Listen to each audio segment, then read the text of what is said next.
अहो मी अनुप्रिया आणि तिच्या आईशी फोनवर बोलले। बरं मी त्यांना सगळं सांगितलंय। मी म्हणाले त्यांना की यापुढे त्यांना हा असा त्रास होणार नाही, तर त्या लगेच तयारही झाल्या आहेत। बरं आता पुढे काय करायचं ते तुम्हीच सांगा। हे बघ अहिल्या, गेल्या वेळच्या अनुभवावरून आपण शहाणं झालं पाहिजे। त्यामुळे ताईला सुद्धा मी ही गोष्ट बोललेली नाहीये हा। आणि नरसिंह, वामन आणि मुख्य म्हणजे जानकीला सुद्धा कळू द्यायचं नाही। हो आत्या, अगदी तुम्ही म्हणताय तसंच सगळं होईल।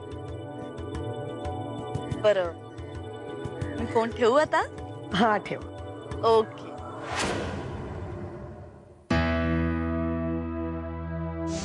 काही केल्या ही संधी हातची जाता कामा नये। किल्लेदारांनी केलेली ऑफर ही जन्मभरात एखाद्या वेळीच मिळणारी संधी। अगं मी अहिल्याताईंना म्हटलं की अनुप्रिया आणि निर्मला पुन्हा भेटायला तयार आहे, तर अहिल्याताईंनी त्यांना लगेच फोन करून मीटिंगच फिक्स करून टाकली। मग हो ना, उद्याच रेणू आत्या आणि अहिल्याताई त्या दोघींना भेटायला जाणार आहेत सिक्रेट मध्ये। खरंच तुला मानलं पाहिजे हा काना। हॅलो, हा हो किल्लेदारांचंच घर आहे। कोण बोलताय? आत्याबाई आहेत, पण कोण बोलताय? निर्मलाबाई?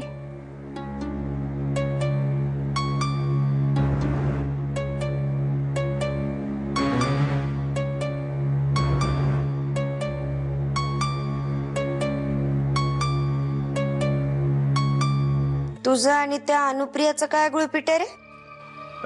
हे नाहीतर एवढा अपमान झाल्यानंतर ती आपल्या घरात यायला तयारच झाली नसती ना, म्हणून विचारलं। म्हणजे ती अनुप्रिया आहे ना, तिचं खरं नाव शील आहे, माझी एक्स गर्लफ्रेंड आहे ती।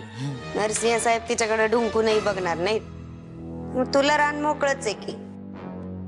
चांगलं आहे काना, एका दगडात दोन पक्षी, उत्तम आहे। तुझं आपला काय काय सांगताय जानकी वहिनी? अहो अहिल्याताई आणि रेणू आत्यानी पुन्हा एकदा त्या निर्मलाबाईंना कॉन्टॅक्ट केला। ते सगळं प्रकरण मी मिटवलं होतं ना। हो, पण बहुतेक अस्मिताचं नाही ठरल्यानंतर त्यांनी त्यांचे प्रयत्न पुन्हा सुरू केले असतील। या कानानेच काहीतरी गोंधळ केला असणार। वागणीस काका, पण आता मी काय करू? उद्या निर्मलाबाईंची त्यांची कुठल्याही परिस्थितीत भेट होता कामा नये। मला वाटतं जानकी वहिनी तुम्ही रेणू आत्यांशी। मी बोलते। हा आत्या बोला।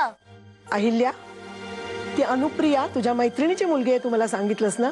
का काय झालं? आणि ती डान्स बार मध्ये नाचते। काय बार डान्सर? घाणेरड्या सिनेमात काम करते।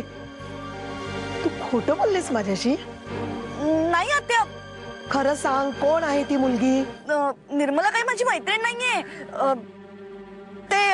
ते सगळं काम मी कान्हाला सोपवलं होतं ना, त्यामुळे त्याने कोणत्या मुलीला बोलवलं, काय केलं मला खरंच काही माहित नाही। अगं नरसिंहाशी लग्न करण्याकरता तू अशी मुलगी आणतेस आणि वर कानाने केलं, मला माहितीच नव्हतं, अशी थातूर मातूर उत्तर देतेस। तुझ्याशी मला ना बोलायचंच नाहीये। सगळ्यात मोठा विश्वासघात तू केलायस माझा।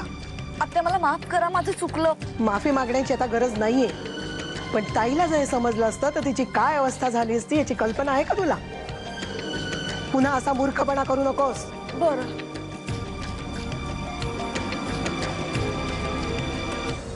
कान्हा, ही अनुप्रिया कोण आहे? कोण म्हणजे निर्मलाची मुलगी आहे। हो, तिची मुलगी आहे? हो, माझी ओळखीची फॅमिली आहे। तिच्याबद्दल तुम्हाला सगळं सांगितलं होतं ना मी। हो ना, तुम्हाला सांगितलं होतंच नोकरी करते म्हणून। पण कसली नोकरी करते? बार डान्सरची। तू जर विश्वास ठेवला ना, इथेच माझं चुकलं। हे बघा अहिल्याताई, तुम्ही म्हणालात म्हणून मी परत तिला फोन केला। तुम्ही घरातून बाहेर पडलात म्हणून समजा घोळ झालाय। यात माझी काही चूक नाही, तुमचीच चूक आहे।